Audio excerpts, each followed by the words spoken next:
जय हिंद, वंदे मातरम। दोस्तों, एक कई दिनों से जो अफवाह फैली हुई है, सीटेट पेपर कैंसिल।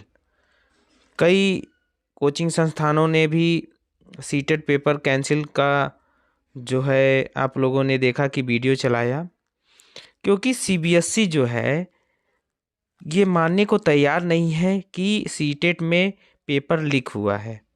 और आपको बता दें कि सीटेट का पेपर जो है बड़े पैमाने पे लीक हुआ, लेकिन इसकी पुष्टि नहीं हो पा रही है और सीबीएसई तक इसकी बातों का कोई भी भनक नहीं है।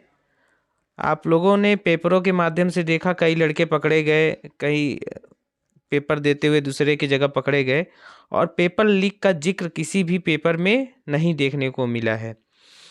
और जो भाई ये सोच रहे हैं सीटेट का पेपर कैंसिल होगा, तो वो सीटेट का पेपर कोई भी कैंसिल नहीं होने वाला है, क्योंकि सीबीएसई ने अपने किसी भी नोटिफिकेशन को जारी नहीं किया है कि सीटेट का पेपर कैंसिल हो रहा है। सभी कोचिंग संचालक उसका प्रूफ भी दिखाए हैं, लेकिन सीटेट मानने को तैयार नहीं है कि सीटेट का पेपर जो है आउट हुआ है। तो जो भी साथी पेपर की तैयारी कर रहे हैं किसी अन्य की, अपने तैयारी करते रहें, सीटेट पे ध्यान ना दें। अब सीटेट जो है जुलाई में होगी, उससे पहले कोई भी विकल्प नहीं है और लगभग मार्च के प्रथम सप्ताह में सीटेट का रिजल्ट जो है जारी हो जाएगा।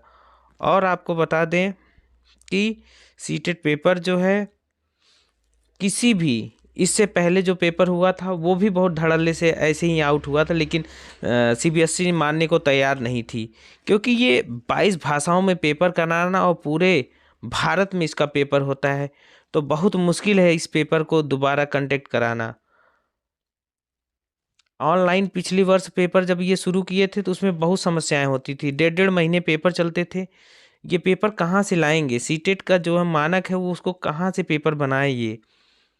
ये आउट ऑफ सिलेबस भागने लगते थे, तो बच्चे उसका भी विरोध करने लगे। फिर ये ऑफलाइन पे आ गए पेपर कराने के लिए।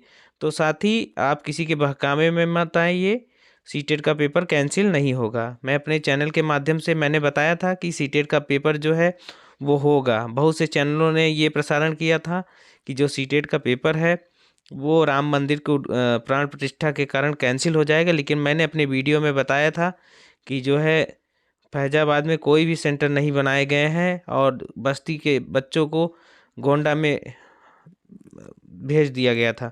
उनका पेपर जो है गोंडा सेंटर बना दिया गया था। इस वजह से देखिए, हमारे पिछले वीडियो को आप भी देख सकते हैं एजुकेशन न्यूज़ 24 पे, कि हमने आपको जानकारी दी थी कि कोई भी पेपर जो है कैंसिल नहीं होगा और पेपर अपने सही डेट पे और सही टाइम पे पेपर हुआ। जो भी साथी लैंग्वेज भाषा के क्वेश्चनों में गलती किए हुए हैं, तो वो सबसे पहले मैं उनको बता देता हूँ कि वो अगर लैंग्वेज में समस्याएं आती हैं, अब जुलाई वाला पेपर देंगे तो किस प्रकार करेंगे?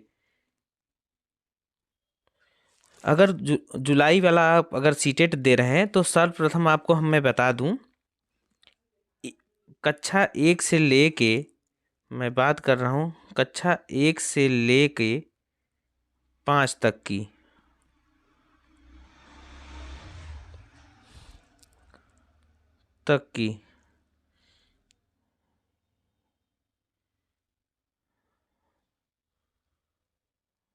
कक्षा 1 से लेके 5 तक की बात मैं करूं तो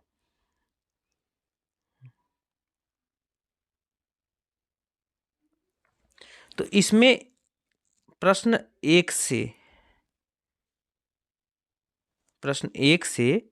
90 तक हम क्या करेंगे? बाल विकास,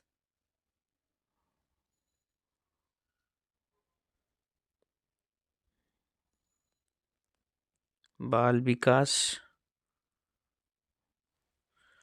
फिर करेंगे गणित,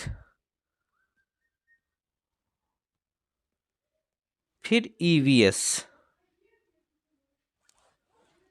ये 90 क्वेश्चन तक सभी को करना है। अब बात आती है भाषा की, तो हम भाषा के लिए आपको बताएं, कि आप भाषा के लिए अगर हिंदी का चयन किया है, भाषा हिंदी फर्स्ट, तो आप 91 से 120 तक करते हैं। हिंदी भाषा अगर सेकेंड लेते हैं तो आप 121 से 150 तक करेंगे। अब बात आती है संस्कृत की भाषा की।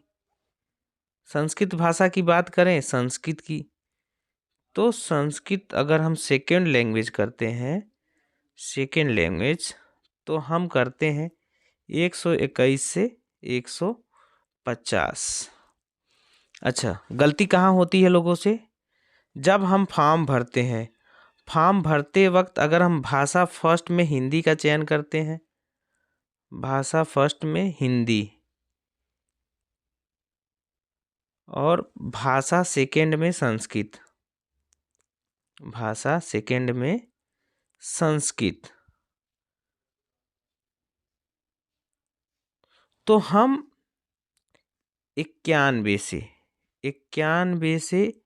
120 हिंदी के प्रश्न करेंगे।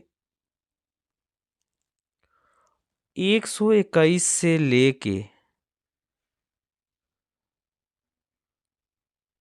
150 तक संस्कृत के प्रश्न करेंगे, संस्कृत के। तो यही समस्याएं सबसे जटिल होती हैं सीटेट के एग्ज़ाम में। तो आप अपना एडमिट कार्ड पे आपके सारा चीज़ मेंशन होता है, भाषा फर्स्ट कौन सा है और भाषा सेकंड क्या है।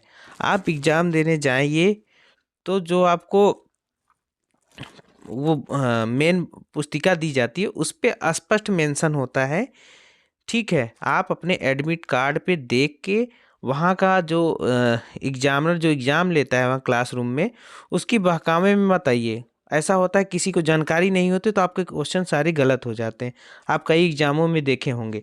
तो इसलिए आप अपना एडमिट कार्ड ज़रूर देख के जाएं। धन्यवाद। इस वीडियो को ज़्यादा से ज़्यादा लोग शेयर करें, लाइक करें, कमेंट करें। धन्यवाद।